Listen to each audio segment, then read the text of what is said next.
Good morning, good afternoon, good evening, wherever you are in the world. Welcome back to the channel. Today we have again a dash cam that was sent to me. This is another one from Lingdu.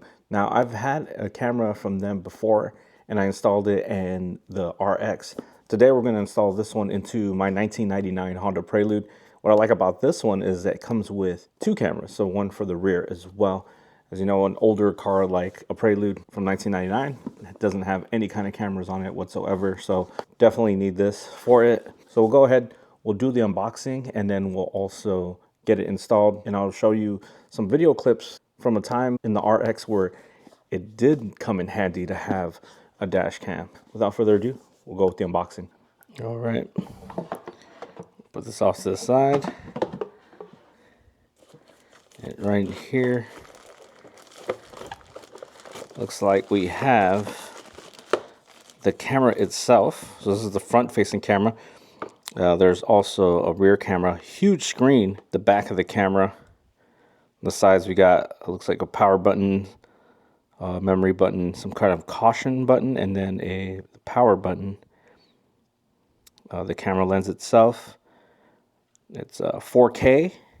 Supposed to have good night vision, which I think we have footage of that on the other camera, and GPS, so knows where you are during any times you need to use the footage. The AV jack, so I believe that goes into the rear camera. Yeah, USB-C. Comes with an SD card. I believe it's a 64. Nice packaging. Down in here, here's a clip.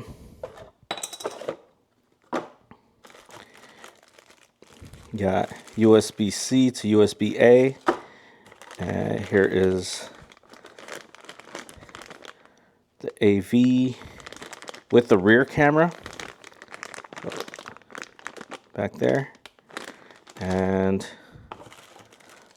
some tools so you can manage the cable system and get it in through, like a little tool to get it through like any parts of the interior. You have a dual charging adapter, a DC adapter, and then I have a suction mount. It'll mount just like that. For the front-facing camera, you have a few pieces of film that you could put on the windshield so that you're not suctioning it directly. Oh, actually, you know what? I keep saying it's suction. It's not. It's actually stick. So my apologies. It's not a suction. It looks like it is, but it's not. So it actually tapes on, double-sided tape, but this goes on your windshield so that you're not double-sided taping it directly to your windshield. So it goes onto this, and it looks like there is a couple pieces on there. You also have some extra tape or adhesive. A couple more of these. I think the bigger ones are for the front, and the smaller ones are for the back, and also your user manual. So yeah, that's everything that's in the box. One of the first things we're going to do is take this sheet of film here and place this onto the windshield. And the reason we're doing that is so that you're not sticking this adhesive from the back of the camera holder directly onto your windshield. It's going onto this film, and this film onto the windshield. So we'll get that installed first. Now the holder of the camera itself, you can see here it says open and close. You could actually slide it in and out, so that's one way to take the camera off if you need to once it's attached to the windshield. The other way is you can actually snap it off from in here as well. So there's multiple ways to get this off. Yeah, one way you could just slide it over. So we'll go ahead and install this onto that little piece of film that I put on the windshield. All right, so here you have the rear camera. You are able to rotate it so that you have the right angle. I'll get the cable stuffed in there, no problem. You have the cable here for the rear camera and also your USB-C to charge it. I have mine's right here with the dual adapter that they provide. That way I can still use it for, let's say, charging my phone right there, and also for the dash cam. All right, so we have it turned on, the car on. Still have some film here, so I'll just take this off. I'm not sure if it's touchscreen. We'll see soon. All right, so that's off. Yeah, it's not. There's these buttons on the side. I think the center is to choose. Go ahead. Yep, English. Okay. Oh, and I still have film on the lens as well. It's already recording. Wow. SD card's already in there. Obviously, I showed you that in the beginning. Ooh, there we go. Damn, that's nice, crisp and clear. There's also an app available, and this will come in handy when you want to download some images from the camera itself down to your phone. All right, there we are. Just connect to it like a Wi-Fi. So yeah, right now it is on the front camera. Okay, you can turn it this way. It gives you a wide angle. It says rear camera is connected. And you gotta make sure. I had the same issue last time where the cable right there, it seems like it's in, but it's not. And so you gotta just make sure that's all the way in, nice and tight, I should say. And then you'll know for sure you're connected to the rear camera. So at that point, you can now switch from front to rear. And now you can see there's the rear view. That's my garage door.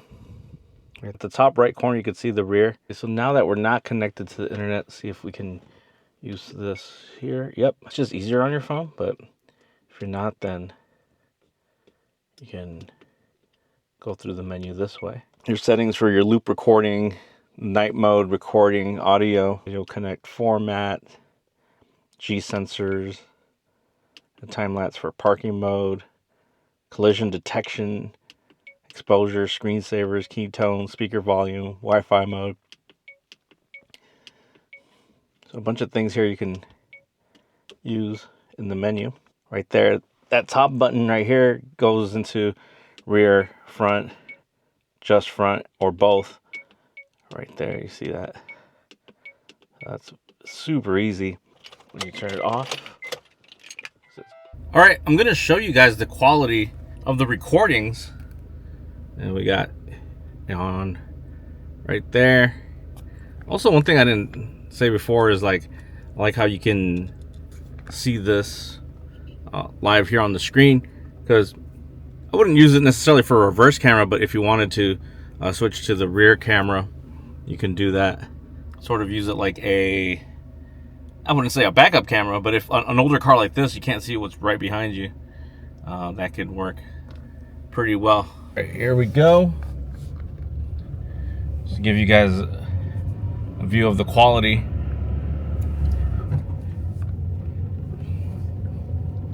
Very nice, especially on the app.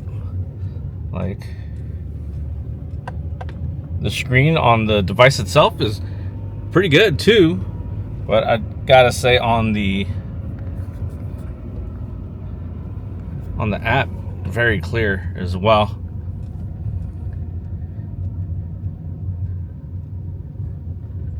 And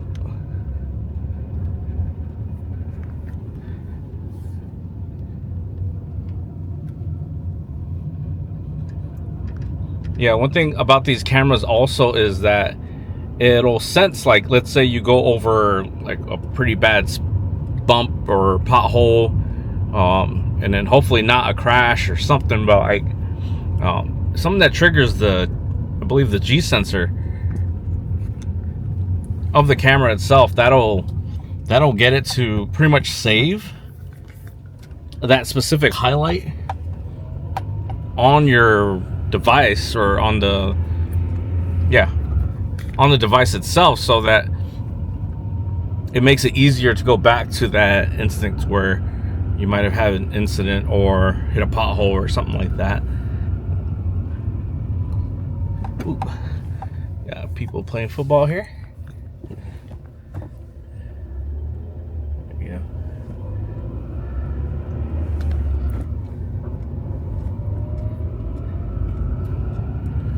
So yeah, very nice to have. Like I was mentioning before in the beginning, there's a couple instances that we used the other Lingdu camera in the Lexus RX. So I'll show you footage here. So yeah, again, not something you ever hope to use the camera for, but it's there just in case you need it. And again, with these cameras, it's nice that you have a rear camera as well. So yeah, very good. Again, some features that I didn't go over on it, but trust me, this is just having it as a dash cam alone, very awesome. Okay, so overall, very, very happy with this product that they've sent me, even more so than the first one. I gotta say, compared to the first one, I love that it has a screen where you can actually go through all the functions and features and playback and all that without having to go on your phone. But it's also nice to have the phone connectivity in case you do need to download some of that footage that you might have recorded. I wasn't able to go through all the functions and features of this camera, but just a dash cam alone makes this like an excellent product, and especially at the price range, like very good. You get the rear camera as well, you got the screen now, and like the quality of the video is very, very good. So yeah, again, super happy with this, highly recommend it, and very happy that they sent me another one, an improved one at that. I would say the only thing I'd like to see with it is maybe a touchscreen, but other than that, not a big deal. Like using the buttons on the side is actually good enough, and at least that way you're not getting your fingers marks all over the screen, I guess. So I guess I can understand why it would be that way, but just seeing that screen, and with today's technology, you do have the tendency of trying to touch the screen, but you get used to that, and again, you have the phone as well, so not a big deal. That's just something that maybe some people would like a little bit better than the buttons on the side. But again, overall, great product. Super happy with it. Glad they sent it to me, and glad that the Prelude has a dash cam now that I could use for front and back as well. So anyways, that's going to do it. Hope you guys enjoyed the video. If you did, make sure to like, subscribe, share with anyone that might like this type of content. I do other automotive content, so yeah, be on the lookout. Also, link down in the description to buy this product as well. All right, talk to y'all later.